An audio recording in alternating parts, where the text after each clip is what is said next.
Agency की journey में सबसे बड़ा सेक्रीफाइस क्या किया है? एजेंसी चलाते वक्त सबसे बड़ी गलती 2026 में जनरल एजेंसी ચાલશે કે પછી ये आने के बाद एजेंसी बिजनेस पर क्या असर पड़ेगा? खुद को मोटिवेट कैसे रखती हो? बस शुरू से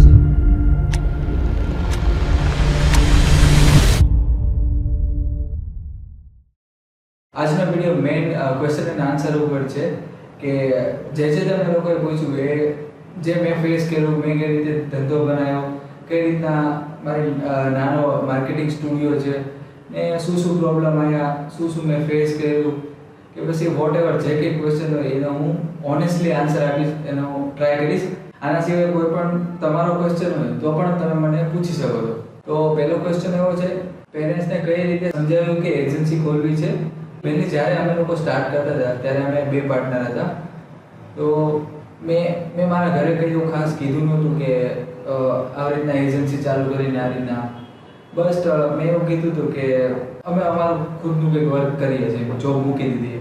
બાકી શું કરવું ને મારા ઘરે એટલી બધી કંઈ જ ખબર નથી કરે ને, મતલબ મારો છોકરો કરે ને આ માર્કેટિંગ કરે, માર્કેટિંગમાં પર્ટિક્યુલર શું આવે કે જ્યારે હું આઈટીમાં હતો ત્યારે પણ મારા પપ્પાને એ લોકોને નથી ખબર આઈટીમાં શું આવે અને આઈટીમાં કઈ રીતના જોબ કરે છે એ તેમને કંઈ ખબર નથી. અત્યારે એ લોકો જોવે કે હા આવું કામ કરે, શૂટ ને એવું બધું જોવે. તો અમુક લોકો એવું થયું કે ડાયરેક્ટ વેડિંગ શૂટિંગનું ને એવું બધું કરતો હોય છે રાતે. પણ એવું નથી. કોમર્શિયલ એડ્સ ને કમર્શિયલ શૂટ ને એડવર્ટાઇઝ ને ઘણું બધું અલગ ડિફરન્ટ ટાઈપનું. હવે એ લોકોનું સમજાય ના આવ્યું કે ભાઈ આવું કામ ને આવે. બસ મોટું એમને સમજાય હતું અને એ લોકો કે હા કંઈ વાંધો નહીં કર, તને જે સમજ પડી કર. એટલે મારા પેરેન્ટ્સ કોઈ વચ્ચે નથી આવ્યા, મનાવ્યા નથી પપ્પાને ને લોકોને, એમને હાથ પાડી લીધી. બીજો ક્વેશ્ચન એવો છે कि एजेंसी की जर्नी में सबसे बड़ा सेक्रीफाइस क्या किया है आपने? एजेंसी की जर्नी में मैं कोई खास सेक्रीफाइस करो नहीं. मोस्टली जे वर्क अमे जॉब पर करता था ये लोग अमे खुदનું કરીએ એવું. બાકી કોઈ મેજર સેક્રીફાઈસ નથી કર્યો. હા, થોડું ઘણું શરૂઆતમાં બધું ક્લાયન્ટ કઈ રીતે લાવવા ને કઈ રીતના થશે ને એવું બધું રહેતું હતું. દેન રાતે વર્ક કરતા હોય ને નોર્મલી સેક્રીફાઈસ, मतलब હું એને સેક્રીફાઈસ ગણતો જ નથી કે આજ મેં 14 કલાક કામ કર્યું હોય કે 16 કલાક કામ કર્યું હોય. એવા મારા કોઈ ખાસ સેક્રીફાઈસ જ નથી. હા, કરવાની ઈચ્છા બહુ થાય પણ સેક્રીફાઈસ થતા નથી. તો એવો કોઈ ખાસ સેક્રીફાઈસ નથી મારા કે જે મને લાગતા હોય કે હા મેં પર્ટિક્યુલર આ એક વસ્તુ માટે હાર્ડવર્ક કર્યું ને મેં અચીવ કર્યું ને એ રીતે. બટ એવું કંઈ છે નહીં. નોર્મલી મહેનત ને નોર્મલી જે રીતે ટીમ બનતી ગઈ, જે રીતે આગળ વધતા ગયા, ધીરે ધીરે કરીને ને અમારે 1 વર્ષ પૂરું થઈ ગયું. અને દેન અમે જે સેટલમેન્ટ ઉપર આવવા જોઈએ સેટલમેન્ટ ઉપર છીએ. ન તો મારે બહુ ખાસ પ્લાન કરે ને અમારે અહીંયા સુધી પહોંચવું. થોડી ઘણી મહેનત અને થોડું ઘણું અન્ડરસ્ટેન્ડિંગથી અમે પહોંચી ગયા. तीसरा क्वेश्चन है वैसे कि अगर एजेंसी फाउंडर नहीं होते तो क्या कर रहे होते? एजेंसी फाउंडर ना हो तो कई पण રીતે આજ નહીં તો કાલ નહીં તો પરમ દિવસે હું ગમે કરી બિઝનેસ તો કરત. એજન્સી મેં એટલે સ્ટાર્ટ કરેલી છે કેમ કે જ્યારે હું BCA માં હતો ત્યારે હું એક ઓનલાઈન વેબસાઈટ બનાવી zenka.in કરીને હું ટી-શર્ટ વેચતો હતો ઓનલાઈન. પણ ત્યારે મને રિયલાઇઝ થઈ કે મેન્યુફેક્ચરિંગ લાઈનમાં રહે ને પૈસા જોઈએ છે, સારા એવા પૈસા છે, ત્યારે હું સ્કેલ કરી શકીશ. એટલે મેં ચૂઝ કર્યો સર્વિસ બેઝ બિઝનેસ, જેમાં હું પોતાની સ્કિલ અને મારી ટીમની સ્કિલથી હું પૈસા અર્ન કરી શકું. મેઇન એજન્સી ખોલવાનો મારો મોટિવ એવો હતો કે હું જેટલા પણ મારા ક્લાયન્ટ છે એ લોકોના બિઝનેસ છે એમને ઊંડાણપૂર્વક જોવું, પ્રોપર જોવું, એમના ધંધામાં ઘૂસી જોવું, તેનું અધર પ્રોડક્ટ રિસર્ચ કરું. then જ્યારે મારી એજન્સી કેપેબલ રહેશે ત્યારે હું મેન્યુફેક્ચરિંગ લાઈનમાં ઘૂસીશ. કેમ કે મારો મેઇન વ્યૂ મેન્યુફેક્ચરિંગ કરવાનો છે. મારો એજન્સી ખોલવાનો મતલબ એ છે કે હું એક ટીમ બિલ્ડ કરી શકું, જે ટીમને લઈને હું આગળ ધંધો કરી શકું. કેમ કે ધંધો મેં ટીમ બનાવ્યો. કોઈ હું એકલો થઈને ધંધો ના બનાવી શકું. હું બનાવી શકું બટ એ રીતે ના બનાવી શકું. ના જ બનાવી શકું. હું એકલો થઈને ધંધો ના બનાવી શકું. અને ટીમની જરૂર પડે. ટીમ, પૈસા અને નોલેજ આ બધું મળીને એક પ્રોપર ધંધો, મેન્યુફેક્ચરિંગ લાઈનનો ધંધો મને જોઈએ. તો મારો વ્યૂ આ છે. એટલા માટે હું એજન્સી મેં ઓપન કરેલી, બાકી કોઈ અધર વે નથી. અને એજન્સી નો તો જોબ કરતા હોય, અને એવું નથી કે જોબ કરાય ન કરાય, બટ પહેલા પણ અમે લોકો જોબ કરતા હતા અને આગળ જોબ કરતા હોય. બસ મારો વ્યૂ મતલબ મારો પહેલેથી એવું કે મારે ધંધો કરવો હોય, મારે ધંધો કરવો, એટલે હું વેમાં જર્નીમાં હું આ જર્નીમાં. ચોથો ક્વેશ્ચન છે, कॉफी पर्सन या चाय पर्सन? चाय. सबसे अजीब क्लाइंट रिक्वायरमेंट क्या आई थी आज तक? મને યાદ નથી કે હું ખતરનાક રિક્વાયરમેન્ટ આવી હતી, બટ એક એવો ચોડું જેવો ક્લાયન્ટ હતો ને, મતલબ કે શરૂઆતમાં તે અમે એના 18 બેનર બનાવ્યા હતા અને 18 બેનર એને કેન્સલ કરી દીધા. મતલબ 18 બેનર એક સામે નહોતા બનાવ્યા, બટ એક બેનર એને કેન્સલ કર્યું, બીજું બેનર કેન્સલ કર્યું, ત્રીજું, ચોથું, પાંચમું, છઠ્ઠું, એટલે કે એને 18 બેનર કેન્સલ કર્યા અને એક બેનરના પૈસા તો આપ્યા જ નહીં, કંઈ જ ના આપ્યું. એ મારા મગજમાં એ સૌથી મતલબ વિયર્ડ ક્લાયન્ટ હતો. કે ના તો કોઈ ટીમને સમજ પડી, ના મને સમજ પડી, ના ખુદ એને ખબર હતી કરવાનું શું. એ ક્લાયન્ટ હતો. રિક્વાયરમેન્ટ તો કઈ રીતે કરું, બાકી તો અમે બહુ ખાસ રિક્વાયરમેન્ટમાં લેતા નથી, એવું બહુ ખાસ રિક્વાયરમેન્ટ આવી નથી. છઠ્ઠો ક્વેશ્ચન એ કે ઓફિસમાં સૌથી લેટ કોણ આવે? લેટ હું આવું, અને ક્યારેક રહે ને ડિઝાઇનર ને એ લોકો લેટ આવે, બાકી મોસ્ટ ઓફ ટાઈમ હું लेट हूँ। नेक्स्ट क्वेश्चन है कि जब बिजनेस डाउन होता है तब खुद को मोटिवेट कैसे रखते हो? જ્યારે બિઝનેસ ડાઉન થાય ત્યારે સર્વાઈવલ કરવાનો ટ્રાય કરું કે ગમે કરીને આ પીરિયડમાંથી નીકળી જાઉં, અને સર્વાઈવલ મોડમાં જ હું હંમેશા કે ગમે કરીને સર્વાઈવ થઈ જાઉં, કે આઉટ બંધ ના થઈ જાય. એકદમ ખતમ થઈ ગયું ભાઈ ખતમ થઈ ગયું, બટ એકદમ સર્વાઈવ થઈ ગયું તો તેને આ પીરિયડમાંથી નીકળી મને કંઈક ઓપોર્ચ્યુનિટી મળી ગઈ. તો જ્યારે ડાઉન હોય ત્યારે શાંતિથી હોઈ જાઉં, એટલે બધું બહુ હાથ પગ ના મારું, માથા કૂચી ના કરું, શાંતિથી 2-3 દિવસ 4 દિવસ હોઈ જાઉં. અથવા તો લોંગ ટર્મ એવું હોય કે બિઝનેસ ડાઉન એવું તો મારે નથી થવા જોતી. હા, મારે એવું થયું કે રહે ને મેં 2-3 ક્લાયન્ટ મળ્યા અને મેં બહુ સારી રીતે વર્ક કર્યું, અને મેં મતલબ બિઝનેસ નવા ક્લાયન્ટ ગોતવાનું બંધ કરી દીધું, અને પછી સડનલી એક બે ક્લાયન્ટ ગાયબ થઈ ગયા, વહી ગયા, કંઈ પણ એની રીઝનના કારણે, અને સડનલી એવું થયું કે આ મહિનામાં કોઈ ક્લાયન્ટ જ નથી, શું નથી. આ એવા ટાઈમમાં સુઈ જાઉં, ના 2-3 દિવસ સુઈ જાઉં, એમાં મગજ બહુ ફ્રેશ થઈ જાય. દેન નવા વિચારથી નવું ધીરે કરીને પાછા ક્લાયન્ટ લાઈન આપું. રેશિયો મારો ક્લાયન્ટ લાવવાનો 1 મહિનામાં 2 થી 3 ક્લાયન્ટ ક્લોઝ કરું. એનાથી વધારે ક્લાયન્ટ હું લાવતો નથી, પર્સનલી નથી લાવતો, હું ગોતતો જ નથી ક્લાયન્ટ.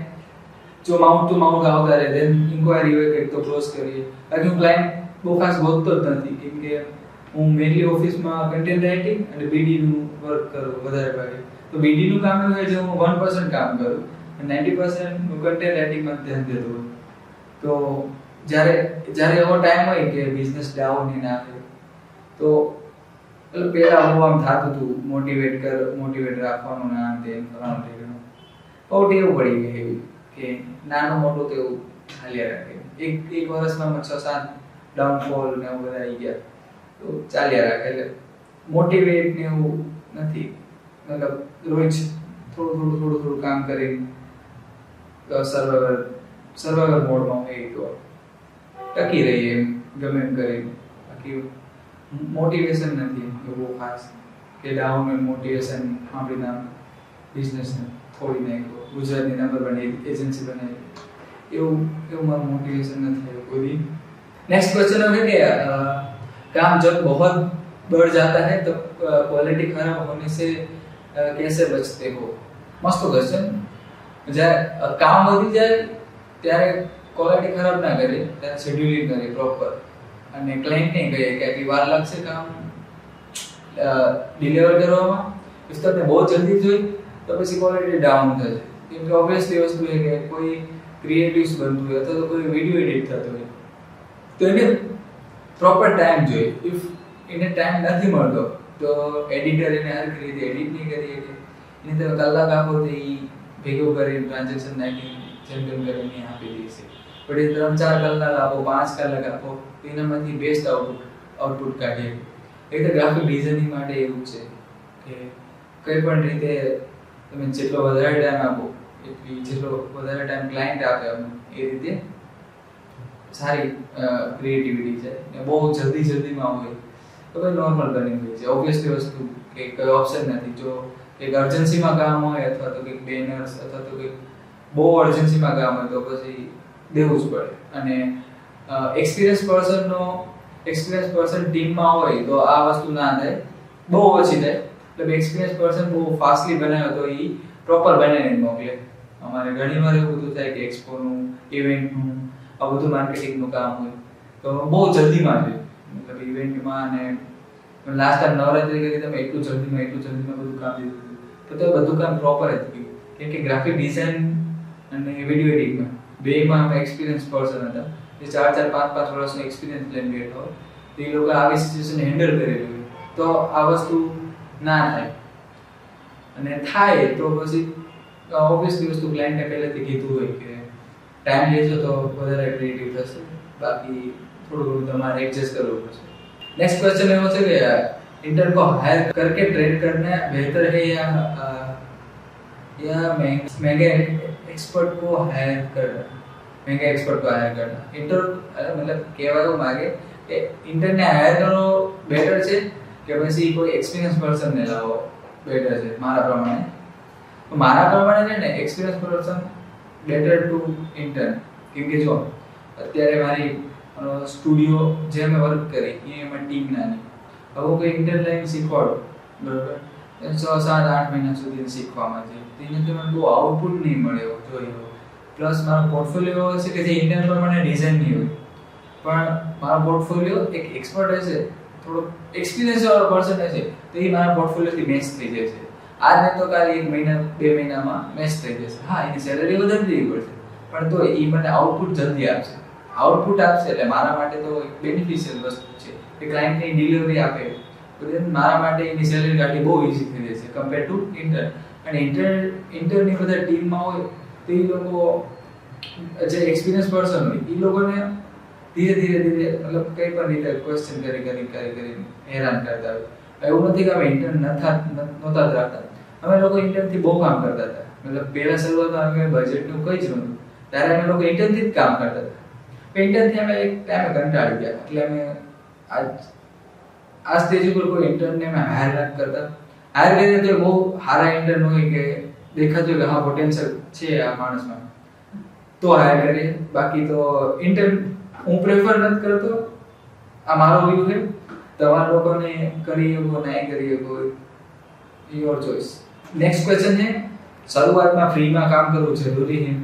તો તમે એઝ અ ફ્રીલાન્સર હો તો કોઈ પણ ક્લાયન્ટ કેવું કે કંઈક ડેમો માટે માંગી લે કે કંઈક પોસ્ટ માંગી લે, દલીલ માંગી લે, ડેમો માટે માંગી લે.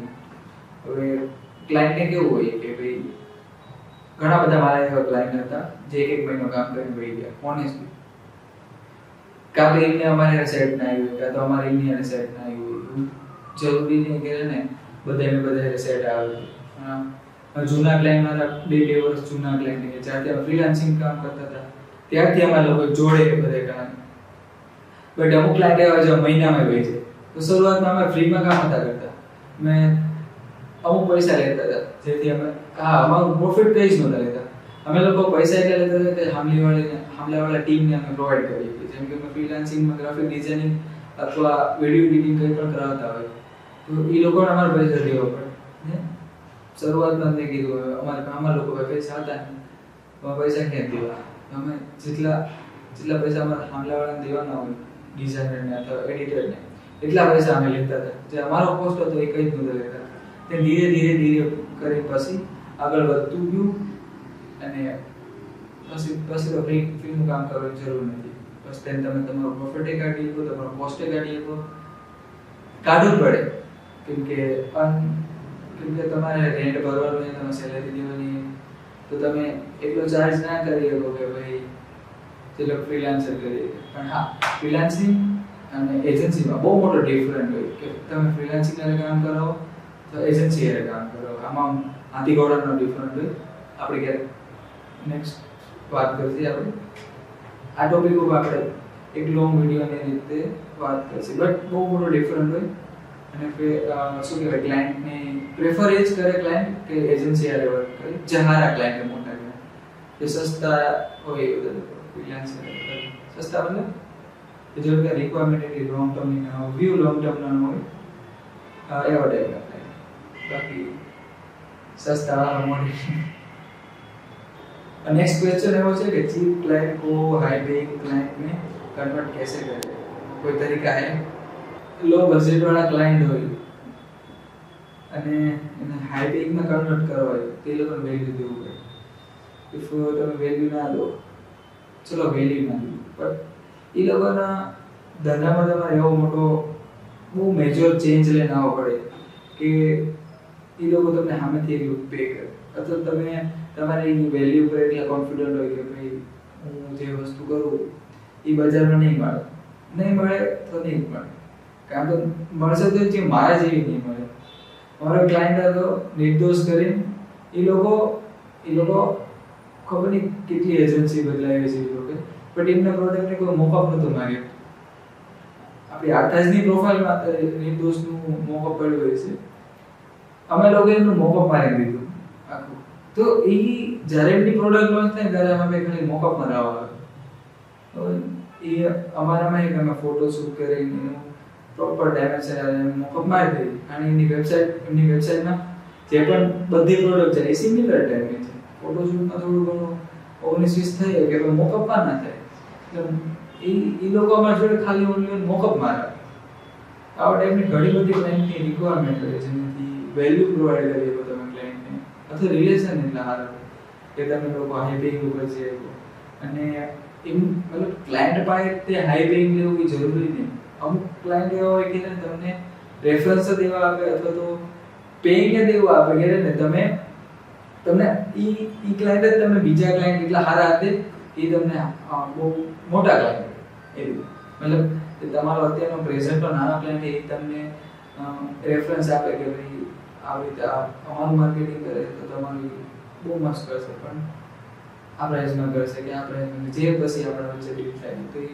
મોટા ક્લાયન્ટ મળી શકે એ રીતે મતલબ વર્ડ ઓફ માર્કેટિંગથી બાકી વર્ડ ઓફ માઉથથી બાકી તો કોઈ એવા ખાસ ટેકનિક ને તરીકા ને એવું સ્ટ્રેટેજી એવું છે નહીં કે ચીપ ક્લાયન્ટ હોય ના હેપિંગમાં કન્વર્ટ થઈ જાય જો કન્વર્ટ થતા હોય તો જ કરે એવું ખાસ છે નહીં નેક્સ્ટ ક્વેશ્ચન એવો હોય જો ક્લાયન્ટ વારંવાર મફતમાં એક્સ્ટ્રા કામ કરાવે તો ના કઈ રીતે પાડવી ગુજરાતી ના પાડી દેવાની એવું કંઈ નહીં બટ જ્યારે પણ આ વસ્તુથી બચવા માટે જેટલી તમે ક્લાયન્ટ સાથે ટ્રાન્સપરન્સી રાખો એટલું તમારા માટે સારું જેટલું તમે ક્લાયન્ટને ક્લિયરલી કહો કે જો સર આ પેકેજમાં એટલું અવેલેબલ છે તમે એટલું કામ કરો એક્સ્ટ્રા ચાર્જ થશે અમુક ક્લાયન્ટ એવા કે આપણે કરી દઈએ હવે તમે કીધું જ નહીં ક્લાયન્ટને કે ભાઈ એક્સ્ટ્રા ચાર્જ થશે ને કાંઈ શું થશે આ તે હવે તમે છેલ્લે એને બિલમાં એડ કરી દો કે ભાઈ આ કામ એક્સ્ટ્રા કર્યું તો એને એવું થાય કે યાર મેં તો 14,000 નો ખર્ચો ગણ્યો હતો અને આ તો ખર્ચો 24,000 પહોંચ્યો તો એ કંઈક ને કંઈક કેલ્ક્યુલેશન મારી બેઠ હોય તે તમને એ રીતે એને ખુદ ને એવું કે મારા માટે આ બધું વધારે થયું પણ એને પહેલેથી તમે ટ્રાન્સપરન્સી આપી દો કે ભાઈ જો હું કામ કરીશ એનું ના નથી પણ 2 વિડીયો મારા વધારે એક્સ્ટ્રા એડિટમાં આવે તો હું એક્સ્ટ્રા ચાર્જ લઈશ તો ભાઈ ક્લાયન્ટ પહેલેથી તૈયાર કે ભાઈ જો મેં આ લોકોને વધારે કામ આપ્યું તો હું મારે વધારે પે કરવા પડશે બાકી જેટલું રનિંગ કામ એટલું કરે આ તમે સામેથી વધારે કામ દો તો પછી તમારી ભૂલ થાય અને જો સામેથી વધારે કામ દો તો તમે એની ઉપર પૈસા એક્સપેક્ટ ના કરી દો કે જો મેં વધારે કામ કર્યું તો ક્લાયન્ટ મને આપશે નહીં ક્લાયન્ટ નહીં આપે કંઈ જરૂરી નહીં तो शायद मैं क्वेश्चन का आंसर दे दो। नेक्स्ट क्वेश्चन है ऐसे कौन से क्लाइंट है जो जिन्हें आप तुरंत ना बोल देते हो, मतलब तरत ना पाड़ दो एवो क्लाइंट ने केवो खबर है कि मीटिंग થાય અને લોકો સીધા કમ્પેરિઝન કરવા માંડે ક્લાયન્ટ કે ઓલા લોકો તો ઓલી એજન્સી વાળા તો એટલામાં આ કરી દે, તમારો ભાવ કેમ વધે, તમારો ભાવ કેમ ઓછો છે? ઓલા તો 30,000 25 રીલ કાઢ દે, તો તમે કેમ 30,000 આટલી રીલ કાઢ દો? આવું બોલતા હોય ને જે ક્લાયન્ટને, એને હું કહું સર ચલો મળીએ આ જય અંબે, એવો ક્લાયન્ટ હું ના પાડ દઉં મારા એક્સપિરિયન્સ પ્રમાણે. ના પાડવી જોઈએ, હા પાડવી જોઈએ ખબર નહીં, બટ હું ના પાડ દઉં. કમ્પેરિઝન કરે કોઈ તો ઓબ્વિયસલી મારું વર્ક દેખાડી અને હું ટ્રાય કરું ડિબેટ કરવાનો, બટ એ હદે ટ્રાય ના કરું કે ભાઈ વાય. હું સમજાવું કે ભાઈ આ મારું કામ છે, આમાં એટલો કોસ્ટ છે, ટ્રાન્સપરન્સી હારે સમજાવું. હું કહું કે મારે હું પૈસા કમાવા નથી બેઠો, હું શીખવા બેઠો છું આ બધું વસ્તુ. મને પૈસા ઓછા મળે મને કંઈ વાંધો નથી, મને મારો પોસ્ટ જોઈએ. આ શૂટ કરે એમાં આટલો ડિફરન્ટ હોય, હું શૂટ કરું એમાં એટલો ડિફરન્ટ હોય, અને અમે લોકો ગ્રાફિક કરીએ એમાં એટલો ડિફરન્ટ હોય, આ લોકો ગ્રાફિક કરે એમાં એટલો ડિફરન્ટ હોય. બસ એટલું સમજાવું, દેન નો સમજે ને સ્ટીલ કમ્પેરિઝન ચાલુ રાખે તો પછી હું ના પાડતો કે સર આમાં. અમે ઘણા બધા ક્લાયન્ટને ના પાડી જે બહુ સારા મોટા અને હાઈ પેઇંગ ક્લાયન્ટ હતા, મેં ના પાડી. હું ના પાડતા બહુ પેશન્સથી શીખવું કે કોઈ ક્લાયન્ટને મેં સામેથી ના પાડી શકું. હું એવું છે ના પાડી શકું, મતલબ હા પાડ દો પછી ખુદ ફસે જવું, બાકી ના પાડો. પણ ઘણા ટાઈમના એક્સપિરિયન્સ પછી હું ના પાડતા શીખવું, તો ક્યારેક ના પાડો, ક્યારેક ને મતલબ એવું આ સિચ્યુએશનમાં ના પાડો એમ.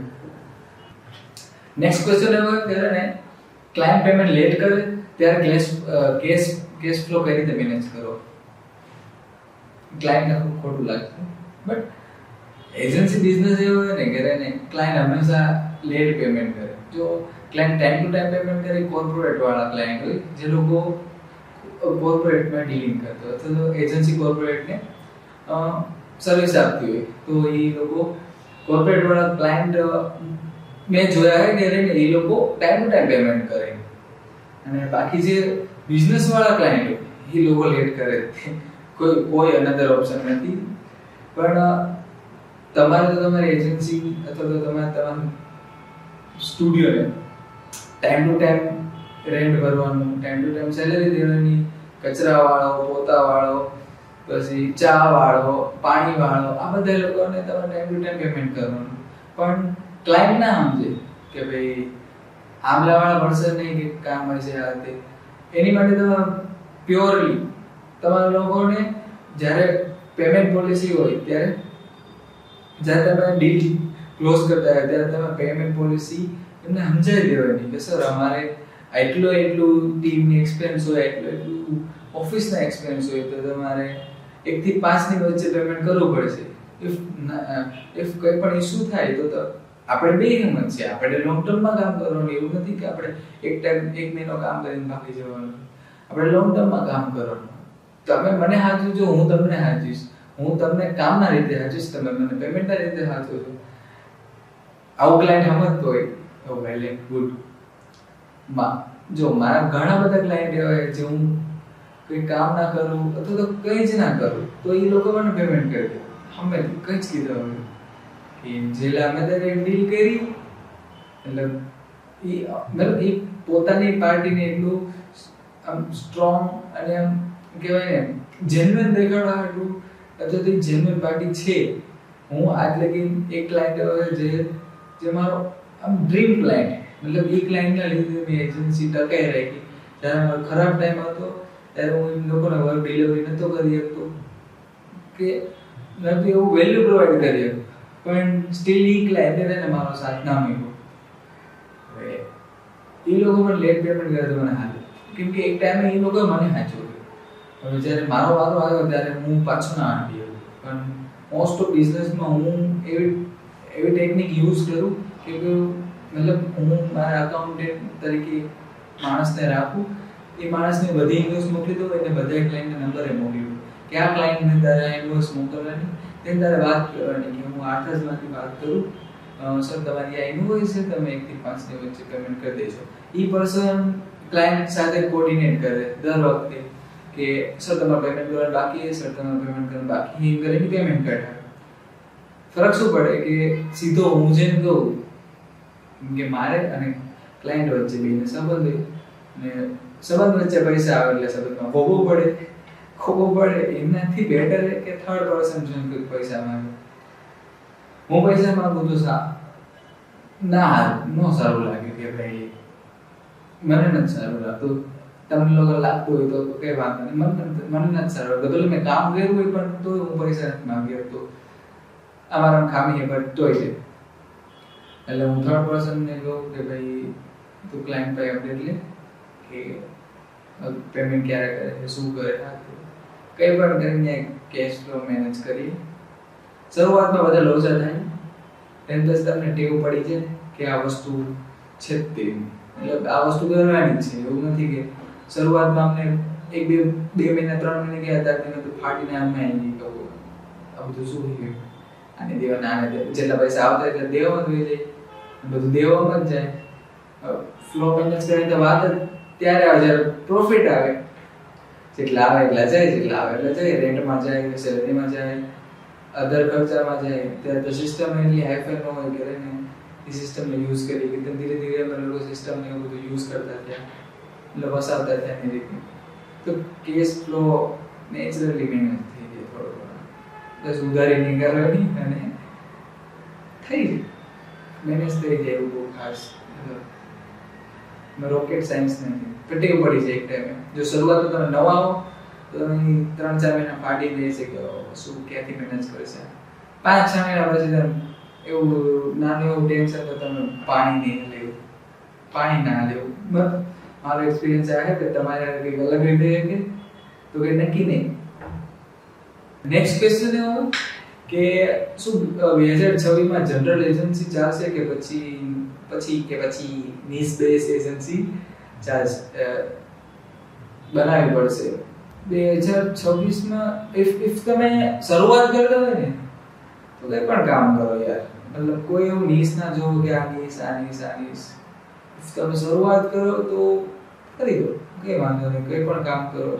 એથી તમને લોકોને શીખવા મળશે કે ક્લાયન્ટ કઈ રીતના કમ્યુનિકેટ કરે, મતલબ ક્લાયન્ટને કેવી ડિઝાઇન જોઈએ, તમારા મગજમાં કેવી ડિઝાઇન ચાલુ હોય, ક્લાયન્ટને કેવી ડિઝાઇન જોઈએ. અમુક વાર એવું થાય કે ક્લાયન્ટ હાવ લોકલ ક્લાયન્ટ હોય, તમારા મગજમાં બહુ મોડર્ન ડિઝાઇન આવતી હોય. બેનું મિસમેચ એવું થાય કે તમે ડિઝાઇન કેન્સલ થાય અને તમે બહુ સારી ડિઝાઇન કરી હોય, બધાને બહુ સારી ડિઝાઇન દેખાતી હોય, પણ ક્લાયન્ટને તમે મોકલીને કે હું વાહિયાત ડિઝાઇનિંગ કરી છે, હાવ વાહિયાત. પણ તેમને હાવ બેકાર, હાવ થર્ડ ક્લાસ ક્વોલિટી ડિઝાઇન તમે મોકલો એટલે ક્લાયન્ટ એમ કે વાહ અપ્રૂવ, મસ્ત ડિઝાઇન બનાવી, વાહ જયભાઈ મજા આવી ગઈ. આ ડિફરન્ટ સમજવા ત્યારે મળે જ્યારે તમે બધી નિશમાં કામ કરેલું હોય. દેન તમે ડિસાઈડ કરો કે ભાઈ ચલો અમે રિયલ એસ્ટેટ માટે બેસ્ટ છીએ, then we can go real estate. બાકી શરૂઆતમાં હું તો એટલું આડું કામ કરેલું તેમ તમને એટલું એક્સપિરિયન્સ થઈ જાય કે ભાઈ આવા ટાઈપ બધું આવે. ક્લાયન્ટ આવા કોઈ ડિમાન્ડ કરે, લેટ પેમેન્ટ કરે, અમુક ક્લાયન્ટ કામ કરે બાકી જાય, એક્સપિરિયન્સ થઈ જાય શરૂઆતમાં. નીશ base agency compare to general સારી. તમે લેટર ડિસાઈડ કરી શકો તમારી રીતે. શરૂઆતમાં કોઈને ફિક્સ હોતું હોય છે, બટ મેં મારું એવું નથી કે ફિક્સ હોય. नेक्स्ट क्वेश्चन ये हो जाए कि एआई आने के बाद एजेंसी बिजनेस पर क्या असर पड़ेगा. एआई આવવાથી જે ઓરિજિનલ જે હાર્ડ ડ્રાઈવની વેલ્યુ વધી ગઈ, કેમ કે જેટલું એઆઈ આવશે એટલું ઓરિજિનલની વેલ્યુ વધશે. તો હું કેમ કહું, કેમ કે કોઈ પણ એજન્સીને હાયર કરવાનો મતલબ શું હોય, તો માર્કેટિંગ સ્ટુડિયોને હાયર કરવાનો મતલબ શું હોય કે ક્લાયન્ટ પાસે ઇક્વિપમેન્ટ નથી અથવા ટાઈમ નથી. મેન ટાઈમ હોય કે કોઈ પણ બિઝનેસ ઓનર અને એની શોપ હોય અથવા તો શોરૂમ હોય કે પણ એ લોકો સોશિયલ મીડિયા ઉપર એટલો ટાઈમ નથી કાઢી શકતા, તો એમને નથી આઈડિયા આવતો કે શું કરવું આ. તો એ ટાઈમ બચાવવા એજન્સીને હાયર કરશે જ. એ પછી પહેલે ગમે એટલું એ આવી જાય તો એ શું ફરક પડે કે ભાઈ એ તો માનો ચલો અમુક 50% ક્લાયન્ટ એવા છે કે જે લોકો એ અપનાવી લીધું કે ભાઈ અમે એથી પોસ્ટ બનાવશું, અમે એથી વિડીયો એડિટ કરીશું, તો કઈ વાંધો નહીં. એ લોકો દિવસમાં કેટલી વાર એઆઈ યુઝ કરશે? 5 વાર, 10 વાર, 20 વાર, એટલી વાર કરી લઈશ. Compare to agency. હવે એજન્સીમાં હોય 50 ક્લાયન્ટ. આ 50 ક્લાયન્ટ માટે જે કઈક વસ્તુ બનાવવાનું થાય તો કંઈક ક્રિએટ કરવાનું થાય. એ દિવસમાં પર પર્સનની 100 વખત જીમીનીમાં હોદા મારતો હોય છે, જીપીટીમાં હળી કરતો હોય છે, એમ કરીને પ્રોપર એનું એક કટઆઉટ કાઢશે, એનાથી બનાવી એટલું ક્રાફ્ટ કરી મેનિપ્યુલેટ કરીને એટલું એને યુઝ કરશે કે એને જેવું આઉટપુટ નહીં નીકળે. મતલબ જે ડિઝાઇનર હતું એની વેલ્યુ વધી ગઈ, પ્રિન્ટિંગ રિલેટેડ કામ થઈ ગયું. હવે કોઈ બેનર છે તો સીડીઆર તો જીમીનીમાંથી નીકળવાની નથી, સીધી જેપીજી નીકળે, પીએનજી નીકળે. અમુક પેકેજિંગ ડિઝાઇન થઈ ગયું. પેકેજિંગ ડિઝાઇન એ વસ્તુ કે ના કરીએ સીડીઆર ને ડાયમેન્શન સેટ ના થાય. હવે પાછા નીચે કમેન્ટ કરે છે કે નહીં બધું કરી દે તમારા માટે કરી દે. મારું માનવું જેટલું એ આવશે એટલું ઓરિજિનલ વેલ્યુ વધશે. એ 100% ની વાત કે ઓરિજિનલ હોય રીતે અને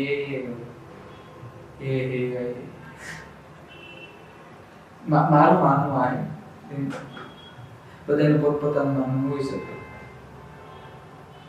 नेक्स्ट क्वेश्चन एवो है कि रेफरेंस क्लाइंट कैसे जनरेट करते हैं? कोई स्ट्रेटजी है क्लाइंट जनरेट करવાનો કોઈ સ્ટ્રેટેજી નથી કે હું તમને 5% ડિસ્કાઉન્ટ દઈ દઈશ અને તમે મને રેફરન્સ આપો. બેસ્ટ સ્ટ્રેટેજી કે વેલ્યુ આપો. if તમે એક ક્લાયન્ટને એટલી વેલ્યુ આપી દીધી કે એ ક્લાયન્ટ સેટિસ્ફાય એના વર્કને લઈને, તો એ જરૂરથી રહીને બીજાને કહે છે, અથવા તો બીજા કોઈ કહે છે કે આ કામ ક્યાં કરે, એ રીતે કહે છે કે આ લોકો આ ટાઈપનું વર્ક કરે, તમે કોન્ટેક્ટ આપશે. મારા કેટલા બધા ઘણા મતલબ મોસ્ટ ઓફ બિઝનેસમાં મારા ક્લાયન્ટને રેફરન્સ બેઝ ઉપર કે કોઈ એક રેફરન્સ આપ્યો હોય અને એ લોકો અમને ઇન્ક્વાયરી કરે અથવા મીટિંગ થાય, તેને અમારી વાઇબ મેચ થાય, then પછી પેમેન્ટ પોલિસીને બધું મેચ થાય, then પછી એ લોકો કામ ચાલુ કરે. પણ કોઈ આનો શોર્ટકટ વે નથી કે તેને આ શોર્ટકટ વે એક જ છે કે તમે જે ક્લાયન્ટમાં એની એટલી વેલ્યુ પ્રોવાઈડ કરો કે એ સેટિસ્ફાય થાય.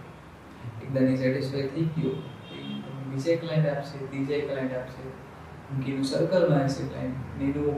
હવે જેમ કે એક ટ્રાવેલ એજન્સી હોય તેમની એ એજન્સીના કોન્ટેક્ટમાં બીજી ઘણી બધી એજન્સી હોય, ટ્રાવેલ એજન્સી હોય.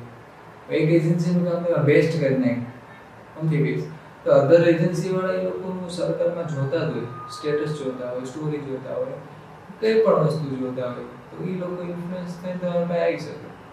પણ તમારે બેસ્ટ કામ દેવું જ પડે અને વેલ્યુએબલ દેવું પડે. એવું નહીં કે બેસ્ટ કામ અત્યારે બધા કરે, પણ જે વેલ્યુ પ્રોવાઈડ કરવી છે એ કરવી છે અકોર્ડિંગ ટુ યોર પૈસા. મતલબ તમે 500 રૂપિયા લઈને કેટલી વેલ્યુ પ્રોવાઈડ કરો અને 1500 રૂપિયા લઈને કેટલી વેલ્યુ પ્રોવાઈડ કરો. જ્યારે શરૂઆત અમે લોકોએ કરી હતી ત્યારે અમે 100 રૂપિયાની એક પોસ્ટ પ્રોવાઈડ કરતા હતા સોશિયલ મીડિયા, અને અત્યારે અમે 600 રૂપિયા પર પોસ્ટના હિસાબથી અમે પ્રાઇસ કન્સિડર કરીએ.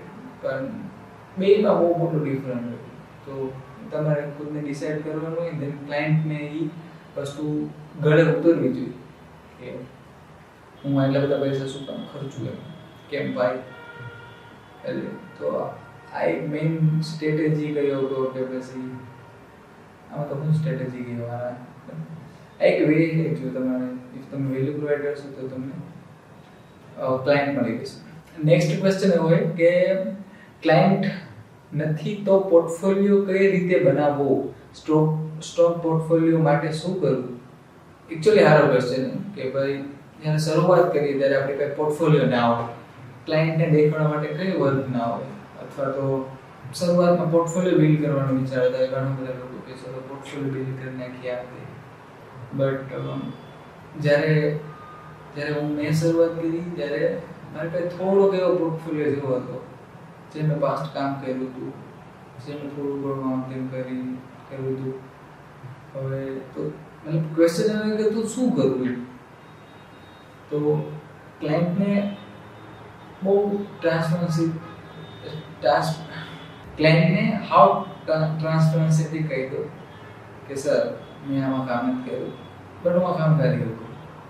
ઇફ તમને મારા પર ટ્રસ્ટ ના હોય તો હું તમને આ પર ડેમોમાં પ્રોવાઈડ કરું. કારણ ડેમોમાં તો બેસિક પૈસા દેવા પડશે તમારે, જે મારો કોસ્ટ એ કાઢવો પડશે. તેની પછી આપણે ફાઇનલ પ્રાઇસમાં બેઠશે. જો મેન વાત એ કે પોર્ટફોલિયો નથી કે પોર્ટફોલિયો બનશે, બટ ઇફ તમે લોકો ટ્રાય જ નહીં કરો તો તમને ખબર જ નહીં પડે કે ભાઈ કામ આપશે કે નહીં. ઇફ તમે 10 જણાને પૂછ્યું તેમાંથી તમે બહુ એવો ચાન્સ હશે કે એક જણો આ પાડી દેશે કે ચલ જઈને આપણે કામ કરીએ. એટલે મારે આ રે થયું કે હું તો પહેલા દિવસથી પોર્ટફોલિયો લઈને બેઠો નથી. હું ગ્રાફિક ડિઝાઇનર કે નથી હું વિડીયો એડિટર. મેં ટીમ કામ કરે. કેમ કે મેં પૂછી જોયું સર તમારા કરું, સર તમારા કરું. કોઈ મને આ પાડી દીધી તો ચલો કરીએ એ રીતે. તો હરેક ટાઈમ પોર્ટફોલિયો નથી, આ નથી, કોલ નથી, બની જશે પોર્ટફોલિયો. પણ એકવાર પૂછીને જોઈ કે એકદમ પૂછીને જોઈશું તો તમને હા ના ખબર પડી જશે કે શું. અને એમાંથી કોઈક ને કોઈક હા પાડી દેશે. અને 10 માણસમાંથી એક તમને હા પાડી દેશે એટલે એ હા વર્તી જશે તમારા. દેન તમે પછી નાની સર્વિસ પીચ કરતા હોય કે મોટી સર્વિસ પીચ કરતા હોય, પોર્ટફોલિયો કોઈ મેટર નથી કરતો. આજ મારી પાસે એટલો મોટો પોર્ટફોલિયો છે કે અમે લોકો ICICI ફાઉન્ડેશનનું વર્ક કરીએ. બટ કોઈ નાનો ક્લાયન્ટ રહ્યો તો કોઈ નાનું ટર્નઓવર હું એ લોકો જેમ કે સર હું ICICI નું કામ કરું તો એ બજેટ નહીં વધારતી એટલે ભાઈ તું ICICI શું કામ કરે છે 10,000 રૂપિયા વધારે આપો એવું નથી. એને પોતાના બિઝનેસ માટે વેલ્યુ જોઈએ કે ભાઈ હું તમને લોકો સોશિયલ મીડિયા માટે એટલું પેમેન્ટ આપું તો મને એટલું રિઝલ્ટ મળવું જોઈએ. આ વેલ્યુ તમે પ્રોવાઈડ કરી શકતા હોય તો એના માટે ICICI વાળો પોર્ટફોલિયો મેટર ના કરે. એની માટે તમે મેટર કરો કે હા આ બિઝનેસ આ મારા માટે એફર્ટ નાખે, આ મારા માટે વર્ક કરે, વેલ્યુ આપે. એ મેન મહત્વનું. એને કે તમારો બહુ સ્ટ્રોંગ પોર્ટફોલિયો. આ તમારો સ્ટ્રોંગ પોર્ટફોલિયો હોય એનાથી ઇફેક્ટ પડી ગઈ. બટ શરૂઆતમાં કોઈ જરૂરી નથી. પૂછી જો, ટ્રાય કરીને જો, થઈ જશે, આરામથી થઈ જશે. કોઈ એવું નથી. ફ્રીલાન્સરો માટે કંઈ એવું નથી અને એજન્સી ઓપન કરીએ તો એવું કંઈ નથી કે બહુ મોટું પોર્ટફોલિયો જરૂર પડે. આ લોકો એમાં હવે અમારે એવું ક્યારેક મેં એક લાઈનનું 3D નું કામ કર્યું હતું. પહેલી વાર ઓફિસમાં એવું 3D નું કામ થયું અમે લોકોએ. ક્યારેક હવે છે ને ઉડતું દીધું કે સર અમે એમને કીધું કે 3D નું કામ, સર 3D નું કામ કરેલું હતું. તો એમને પ્રોબેબલી ચાન્સ મને એવો લાગતા જ હતા. એ લોકો નહીં પૂછે કે પર દેખાડો તમે કેવું કામ કર્યું. એ લોકોએ કીધું આ કહેવાનું નહીં કરો કહેવાનું તમે આ પ્રોડક્ટને લીધે સીધું આપી દીધું. હવે કેટલાય લોકોને શું હોય કે ભાઈ પૂછશે ક્લાયન્ટ કે ભાઈ આવું કામ મેં કરેલું પેલા બતાવો, ચલો કાઢો શું કામ કર્યું. અમુક ક્લાયન્ટ એવા ના પૂછે. બેસિક વસ્તુ તો પૂછવાના નથી. એવું નથી કે આવું આલતુ ફાલતુ જવાનું. અમુક ક્લાયન્ટ ના પૂછે. અમુક ક્લાયન્ટ હોય કે એમની રિક્વાયરમેન્ટ સમજાવતા હોય કે જો મને આવું કામ છે તમે કરી શકશો તો હા કરી દો. કંઈ નહીં કરો કહેવાનું. બેની પ્રાઇસ ડિસાઇડ થાય ક્લોઝ. પોર્ટફોલિયો મેટર ના કરે એક ટાઈમ શરૂઆતમાં મેટર ના કરે. જસ્ટ સ્ટાર્ટ કરો, પોર્ટફોલિયો ટીમ ઓટોમેટિક બની જશે. કંઈ એવો खास लोड नहीं है. नेक्स्ट क्वेश्चन है कि सिर्फ एक स्किल सीखनी होगी एजेंसी खोलने के लिए तो वो क्या होनी चाहिए. तो एक स्किल एक जो एजेंसी बिल्ड करिए કે એ તમે ટીમને મેનેજ કરવી પ્રોપર. મતલબ ટીમને પોતાના ફેમિલી જેવી કે પોતાના ભાઈબંધો જેવી પ્રોપર રીતે મતલબ ટીમને મેનેજ કરવી ગમે એમ કરી. ઇફ તમારા પાસે ટીમ પ્રોપર હે કે ટીમ એટલી કેપેબલ હે કે એ લોકો આઉટપુટ કાઢી શકે દેન તમે નિર્માણ કરી શકો આગળ જતા. ને બીજી સ્કિલ છે બીડી. કે તમે ટીમ પ્રોપર હે તો બધું પ્રોપર હે પણ તમારા પાસે ક્લાયન્ટ જ નથી તો તો તમે કરશો શું? તો બહુ હાઈ ડિમાન્ડિંગ કોઈ સ્કિલ હોય, આઈટી લઈ લો, માર્કેટિંગ લઈ લો, કંઈ પણ, તો બિઝનેસ ડેવલપમેન્ટની એવી સ્કિલ જે બહુ ડિમાન્ડિંગ, બહુ એટલે બહુ, મતલબ તમે ક્લાયન્ટ ગોતી શકતા હોય, તમે બિઝનેસ જનરેટ કરી શકતા હોય, તો આ એક સ્કિલ એવી છે જે એજન્સી બિલ્ડ કરી કે આરામથી મારા પ્રમાણે. તમારા પ્રમાણે કંઈક અલગ એવું હોય છે, મારા પ્રમાણે જેટલું મેં બિલ્ડ કર્યું છે એટલામાં આ સ્કિલ હોવી મેન્ડેટરી. એટલે આ સ્કિલ નહીં તો તમે ટીમે કંઈ કામ નહીં કરે કે તમે નવરા બેસો, બધાય નવરા બેસે. તમારામાં બીડી અને બિઝનેસ ડેવલપર અને રિલેશન મેનેજ કરવા. કોઈક વેન્ડર હોય કે અથવા કોઈ પણ હોય એની સાથે કઈ રીતના તમારા રિલેશન મેનેજ છે એ ઉપરથી લોંગ ટર્મ તમને સારા બ્રાન્ડના કામ મળી શકે. તો રિલેશન મેનેજ કરવા બહુ જરૂરી છે. અને ફર્સ્ટ નંબરની સ્કિલ હું કહું તો બીડી મતલબ બીડી નહીં, બિઝનેસ ડેવલપમેન્ટ. આ સ્કિલ હોવી મતલબ હોય તો તમે એજન્સી ખોલી શકો. नेक्स्ट क्वेश्चन है वो है कि 2026 में एजेंसी शुरू करने वालों के लिए एक एडवाइस क्या होगी? इन जनरली एडवाइस में એવું છે કે સ્ટાર્ટ કરો. મેઇન ને એક જ એડવાઇસ કે ટ્રાય કરીને જો ના પાડી દીધો તો શું થઈ ગયું, અગર હા પાડી દીધી તો ક્લાયન્ટ હોય, ટીમ હોય કે છોકરી હોય કે કંઈ પણ હોય તે પૂછીને જોઈ જવું. હા પાડી દીધી તો કંઈ વાંધો નહીં. એટલે ક્લાયન્ટ को तो આમાં એવું થાય કે ડીએમ્સ કરતા હોય, કોલ્ડ કોલિંગ કરતા હોય, પછી ડાયરેક્ટ વિઝિટ કરતા હોય કે એક્સવાયઝેડ કોઈ પણ વે યુઝ કરતા હોય. એટલે શું થઈ ગયું કે ડીએમમાં જઈને પૂછે કે ભાઈ અમે આવો સર્વિસ પ્રોવાઈડ કરી હતી, અમારા એટલા ક્લાયન્ટ છે, અમે તમારો બિઝનેસ આવી રીતે ગ્રો કરી હતી. એટલે આ શું થઈ ગયું પૂછું સર તમે આવો કરી તમે ડીલ કર્યો, કોલ કરીને યાદ પૂછી જુઓ.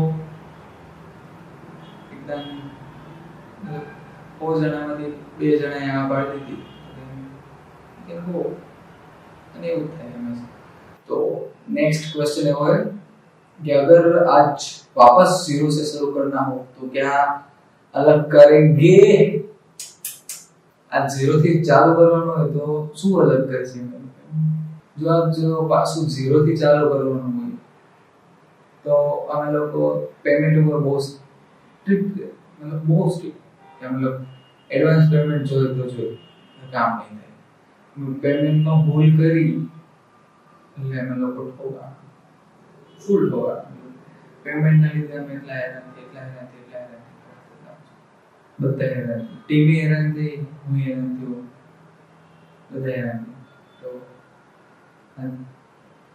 પાછું બિલ્ડ કરતા હો તમે લોકો તમે પેમેન્ટ બહુ ધ્યાન રાખો, બહુ એટલે મતલબ મને લાખોમાં લોસ ગયેલા પેમેન્ટના રિલેટેડ કે મેં એડવાન્સ પેમેન્ટ ના લીધું ને પ્રોપર એમઓયુ ના અંદર આવ્યું ને આ બધા શરૂઆતથી ચાલુ કરવાનું હોત તો જે વસ્તુ કરો કે કંપની પ્રોપર રીતે રજીસ્ટર કરે, જીએસટી લાવ ને ટ્રેડમાર્ક ને ઓલ ઓવર, જેથી એમ લોકો કંઈ પણ ખરાબ સિચ્યુએશનમાં લોન ને બધું પ્રોવાઈડ થઈ શકે. પણ એ ટાઈમે અમે એવું બધું કંઈ જ નહોતું કર્યું. બધા ધીરેથી ચાલુ કરતા હતા ડેફિનેટલી ખરાબ. અને બીજું ઇન્ટરને હાયર ના કરે, ઇન્ટરને અમે લોકો હાયર ના કરે, અત્યારે ના કરે અને હજી શરૂઆતથી શરૂ કરવું હોય તો ડિસિપ્લિન બહુ રાખે. જેવી ડિસિપ્લિન હોવી જોઈએ એવી ડિસિપ્લિન નથી. શરૂઆતથી શરૂ કરતા હોય તો શરૂઆતથી ટીમને ડિસિપ્લિન રાખવા હોય, અમે લોકો ખુદ ડિસિપ્લિનમાં. तो आज છે આન્સર, बाकी तो वो खास नहीं. वर्क लाइफ बैलेंस कैसे मैनेज करते हो? फाउंडर होने के नाते स्ट्रेस कैसे हैंडल करते हो? बैलेंस करने कोई मतलब छेद नहीं है खास कि मैनेज कैसे, मतलब અત્યારે હજી 22 વર્ષના એ શું વર્ક લાઈફ મેનેજ કરીને શું અને એવું કંઈ છે નહીં કે ફાઉન્ડર એને આ તે તો નથી એવું કંઈ સ્ટ્રેસ નથી. જ્યાં સ્ટ્રેસ ને હું ક્યારે બહુ મોટો લોસ ને એવું કંઈક થઈ ગયો ત્યારે સ્ટ્રેસ ને હોય ત્યારે પી જઈએ શાંતિથી. અને જ્યારે બહુ મોટું દોડાદોડી થઈ ગયો હોય ને કંઈક ને કંઈક થઈ ગયો ત્યારે શાંતિથી હોઈ જઈએ.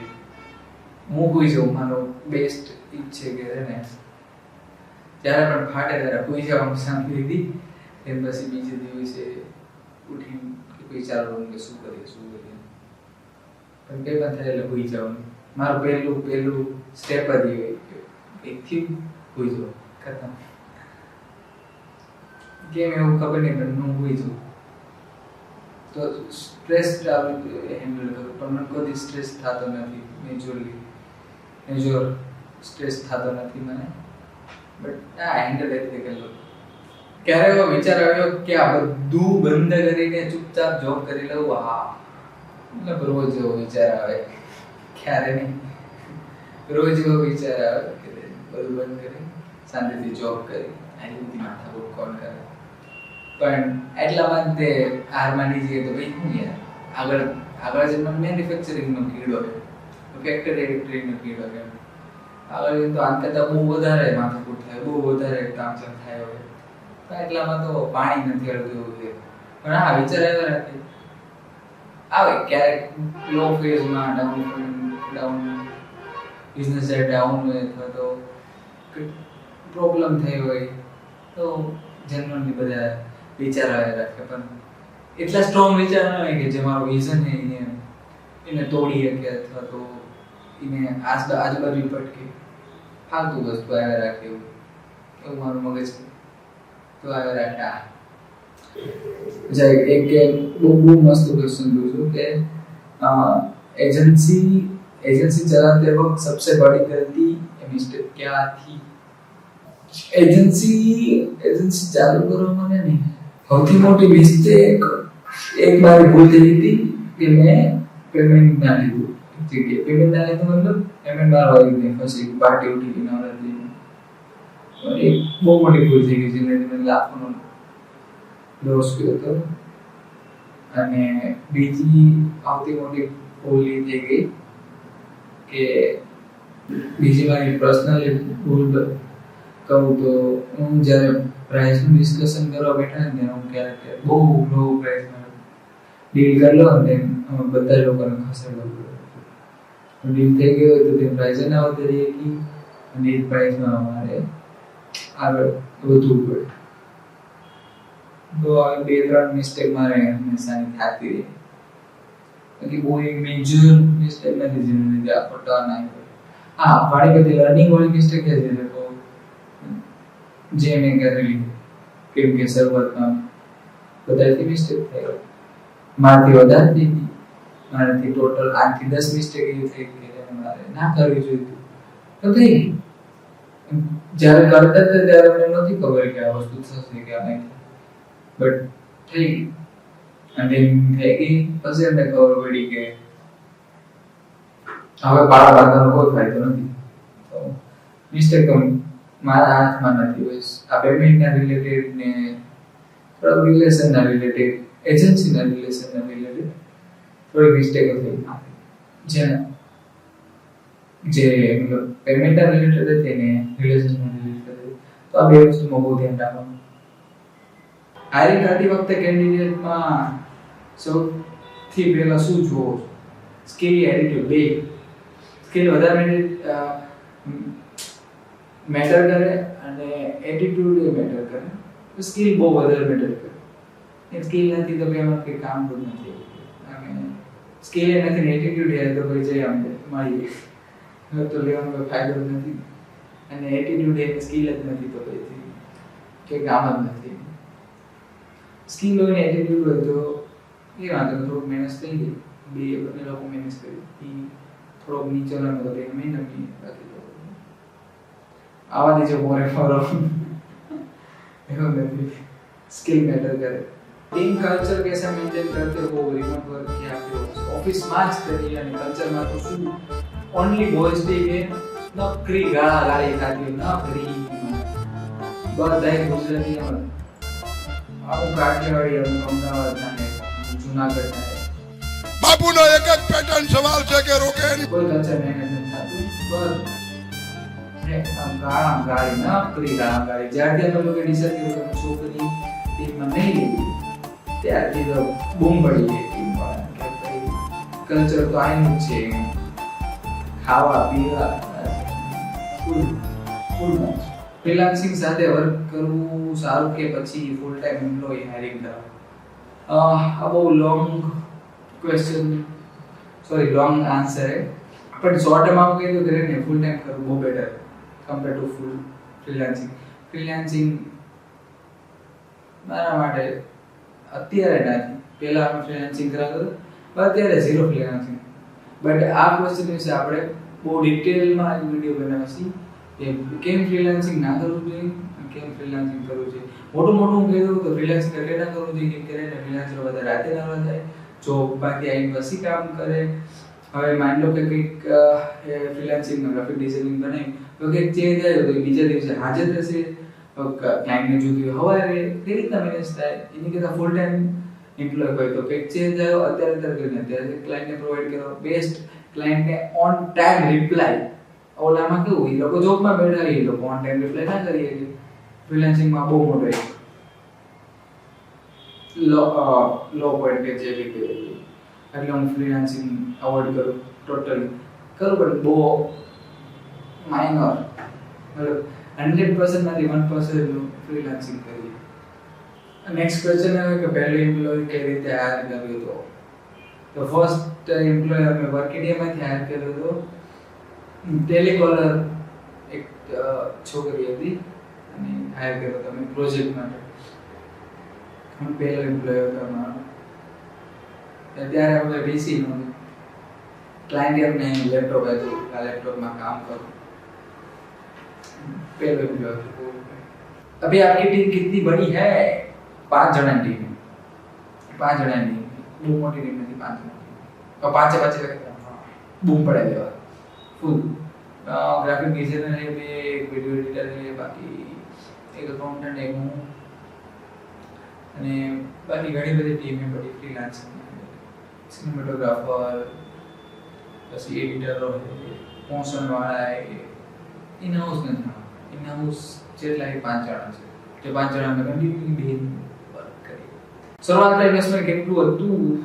ઘરથી પૈસા લીધા હતા કે બુસ્ટર્સ કે કોઈ ઘરેથી પૈસા નથી લીધા, પણ 200 રૂપિયા અમે બહારથી નથી લાવ્યા, એક પણ રૂપિયો.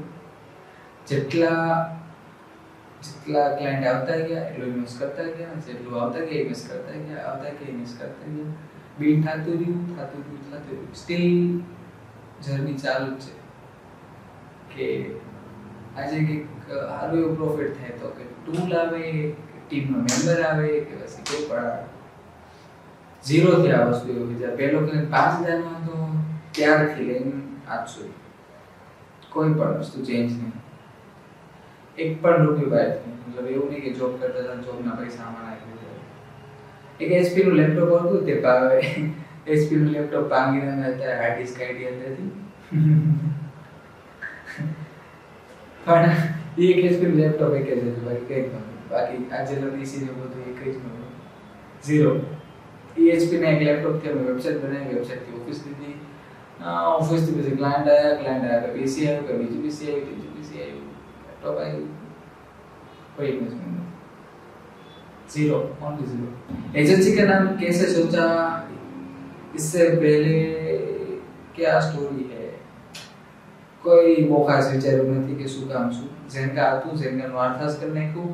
ઝેન્કા એટલે તું એ ઝારા, ઝુડિયો, ઝેડ બધી થતું. અને ઝેન્કામાં અમે લોકો ટી-શર્ટ વેચતા હતા. જ્યારે માર્કેટિંગ એજન્સી ચાલુ કરી ત્યારે ડોમેન લેવાના પૈસા નહોતા, 500 રૂપિયા નહોતા. એટલે ઈ ડોમેનમાં અમે માર્કેટિંગ એજન્સી ચાલુ કરી અને એજન્સી આવી ગઈ. તો પછી નામ એવું કોઈ ખાસ છે તો કોઈ ખાસ એવી સ્ટોરી નથી. પણ આ સ્ટોરી છે ટી-શર્ટ વાળી. નામ વિચારવામાં કોઈ ખાસ નહોતું. ઝેન્કા એમ જઈ ગયું હતું, ઝેન્કા કરી તરત દીધું. તો બહુ ખાસ હતું નહીં, સ્ટોરી ટાઈપનું કે ભાઈ આવા ટાઈપ. આ આર્થાસમાં અમે લોકોએ આર્ટના રિલેવન્ટ નામ રાખ્યું.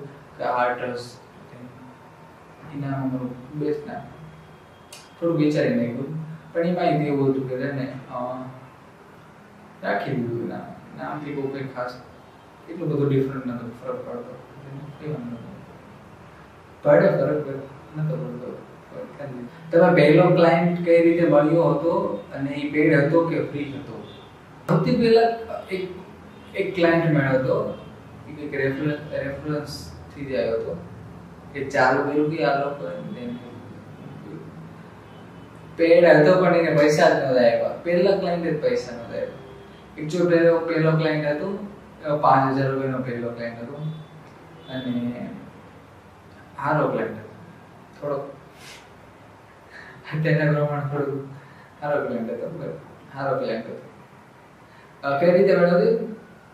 પહેલો ક્લાયન્ટ ને પહેલો ક્લાયન્ટ બોલાવાલા હતો એ રેફરન્સ થી મળ્યો હતો આ રેફરન્સ થી મળ્યો હતો અને એકચ્યુઅલમાં સૌથી પહેલો ક્લાયન્ટ હતો એ લોકો અમને આજ લગી એ ક્લાયન્ટ અમારા જોડે હરેક અપફોરમાં ડાઉનમાં કોઈ પણ વસ્તુ એ ક્લાયન્ટ અમારી બહુ હેલ્પ કરી બહુ હેલ્પ. એ ફર્સ્ટ ક્લાયન્ટ અમને વર્ક ઇન્ડિયામાંથી મળ્યો હતો કે મળ્યો આપણે પછી સીધા ચર્ચા કરશે. एजेंसी शुरू करने का आइडिया कैसे आया और जॉब क्यों नहीं की? रीजन नहीं है पैसा नहोता અને ઓપ્શન આગળ હતો અને બિઝનેસને ક્લોઝલી જોઈ શકતા હતા એટલે એજન્સી. બાકી મેન્યુફેક્ચર લાઈનમાં જતું. મેન્યુફેક્ચરમાં પૈસા બહુ લાગે જેવું મારે કરવું એના પ્રમાણે મેન્યુફેક્ચર વાળા કરી લે. એટલા ક્વેશ્ચન હતા 2025ના. સ્ટીલ તમારા મગજમાં કોઈ પણ ક્વેશ્ચન હોય તો તમે લોકો પૂછી શકો. મેં કોઈ એવું મોટું બિલ નથી કર્યું કે હું એક્ઝેક્ટ સ્પેસિફિક રીતે આન્સર આપ્યો હતું. બટ હા મારો એક્સપિરિયન્સ થોડો ઘણો થઈ શકે એટલી હેલ્પ હું તમારે કરું. તો કોઈ પણ રિલેવન્ટ હેલ્પ જોઈ અથવા તો કોઈ પણ ક્વેશ્ચન હોય એ લોકો કમેન્ટ કરી શકે અથવા તો કોઈ પણ રીતે પૂછી શકે. તો હું પણ તમારા જેવો છું. હું પણ કોઈ મોટી એજ વાળો નથી કે બહુ મોટી કંપની ખોલીને બેઠો હોય. અમે લોકો જે કામ કરીએ એ કામથી જો તમારે હેલ્પ થઈ શકતી હોય તો 110% અમે લોકો તમારી હેલ્પ કરશે. મારી ટીમ તમારી હેલ્પ કરશે. પણ હા ટ્રાય કરીએ છીએ કે લેવલ સુધી પહોંચીએ ને આજને તો કાલ પહોંચી તો કેમ નહીં કે આપણે હારે જ પહોંચી ટ્રાન્સપરન્સી રાખી. એટલો મોટા ફેંકા મારીને એ કામ નથી કે ગુજરાતની નંબર 1 એજન્સી બનો ગુજરાતની નંબર 1 એજન્સી બનો એવું નથી. ધીરે ધીરે કરીએ શાંતિથી થઈ જશે બધું. ઉતાવળ કોઈને નથી. જેટલી ઉતાવળ કરશો એટલું તે બૂમ થશે. કે નહીં આપણે મળીએ નેક્સ્ટ વિડીયોમાં ડિસ્કસ કરીએ અલગ ધંધા વિશે શીખીએ કે એનાલિસિસ કરીએ કે પ્લાન બનાવીએ કે કન્ટિન્યુટીનો પ્લાન બનાવીએ. મળીએ.